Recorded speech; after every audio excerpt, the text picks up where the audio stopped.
صرف جموں میں پروٹیسٹ نہیں چل رہے ہیں، کشمیر میں بھی پروٹیسٹ چل رہے ہیں. کل آنگن واڑی اور آشا ورکرز کا بھی پروٹیسٹ تھا. کل ہمارے جو کنٹریکچوئل لیکچررس ہیں کالج میں، ان کی بھی پین ڈاؤن اسٹرائک تھی، اور وہ بھی شاید انڈیفینٹ اسٹرائک پہ جا رہے ہیں. تو ماحول بڑا خراب ہے. ٹھیک ہے، یہ بات بہت اچھی ہے کہ ایک کمیٹی کو تشکیل دیا گیا ہے. محترم عمر عبداللہ صاحب اس میں بڑا اچھا رول نبھا رہے ہیں، لیکن ساتھ ہی ساتھ میری ان سے یہ گزارش رہے گی کہ یہ جو جتنے بھی لوگ جو ڈیلی ویجرس ہیں، جتنے بھی ڈیلی ریٹڈ ورکرس ہیں، یہ سب کے سب غریب ایک طبقہ ہے جموں اینڈ کشمیر کا.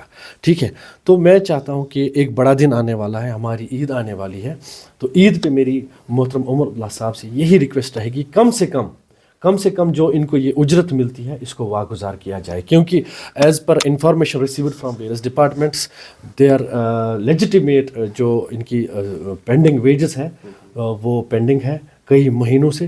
تو یہی گزارش رہے گی فی الحال، چونکہ بڑا دن آنے والا ہے، سب کا بڑا دن ہے، تو ان کا بھی بڑا دن ہے. میری یہ گزارش رہے گی عمر عبداللہ صاحب سے کہ ان کے جتنے بھی پینڈنگ ویجز ہیں ان کو عید سے پہلے ریلیز کیا جائے. ساتھ ہی ساتھ اگر عمر عبداللہ صاحب ہمارے جو پرماننٹ ملازم ہیں، ہم پہ بھی ایک مہربانی کرے کہ جو ہماری سیلری ہے اس مہینے کی for the month of March, اس کو عید سے پہلے ہی ریلیز کرائیں تو بہت اچھی بات ہے. ساتھ ہی ساتھ سر 3-4 مہینے سے جو ملازموں کا جی پی فنڈ ہے وہ بالکل ٹریجری میں پڑا ہے، ٹریجری بالکل خالی ہے، نہیں آ رہا ہے پیسہ. تو یہ گزارش رہے گی کہ یہ پیسہ جی پی فنڈ ملازموں کا اپنا پیسہ ہوتا ہے، محنت کا پیسہ ہوتا ہے، یہ کسی کو بچے کی شادی کے لیے اور کسی ضروری کام کے لیے لگانا ہوتا ہے، تو اس کو بھی عید سے پہلے ہی واگزار کیا جائے. انشاءاللہ ہمیں پورا پازیٹیو اپروچ لگ رہا ہے ان کا. جیسے عمر عبداللہ صاحب نے ایک دن میں بولا کہ میں کمیٹی بناؤں گا، اگلے ہی دن کمیٹی بنائی، لیکن ساتھ ہی ساتھ میں بتاؤں گا کہ اس سے پہلے تو 10 بار ایسی کمیٹیز بنی ہیں جن کا پھر کوئی نتیجہ نہیں نکلا. تو اس بار ہم امید کرتے ہیں، میں نے آپ کو پہلے ہی کہا ہے کہ چلو 6 مہینے نہیں، ہم 8 مہینے ویٹ کریں گے، لیکن 8 مہینے کے بعد بھائی صاحب سینیرو جو ہے وہ بہت ڈیفرنٹ ہوگا.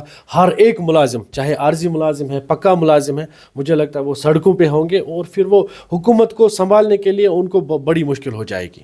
جموں میں لڑے جتنی بھی ہو، مقصد ایک ہے. ہم چاہتے ہیں کہ ونس فار آل اس ایشو کو سیٹل کیا جائے. دیکھیے ان کی، مجھے لگتا ہے کہ ایز اے ہیومن اگر آپ سوچیں کہ ان کا جو بیسک جو رائٹ بنتا ہے وہ بنتا ہے منیمم ویجز. کم سے کم ان کو منیمم ویجز ملنی چاہیے. اگر آپ ہندوستان کے، اتنا بڑا ملک ہے ہمارا ہندوستان، اتنا بڑا، اتنا ترقی کر رہا ہے مودی جی کے نیترتو میں، اتنا آگے بڑھ رہا ہے ہندوستان، تو یہ آپ کے پاس یہ 60,000 61,000 ڈیلی ویجرز، ان کا کون سا مسئلہ ہے؟ 25 سال سے بھیا یہ بہنیں، یہ بھائی، ہمارے بزرگ رو رہے ہیں. کچھ لوگ جو ڈیلی ویجر تھے، ڈیلی ویجر ہی مر گئے. ٹھیک ہے، ان کے بچوں کے بارے میں، ان کے اہل عیال کے بارے میں آپ نے کبھی نہیں سوچا. کون سا مسئلہ ہے اتنے بڑے ملک کو اتنے چھوٹے 60,000 جن کی تعداد ہے ان کا مسئلہ حل کرنے کے لیے؟ اور رہی بات جو آپ نے دوسرا سوال پوچھا کہ ملازموں میں کوئی بالکل گروپ بندی نہیں ہے، ہم سب ایک ہے، ہمارا مقصد ایک ہے.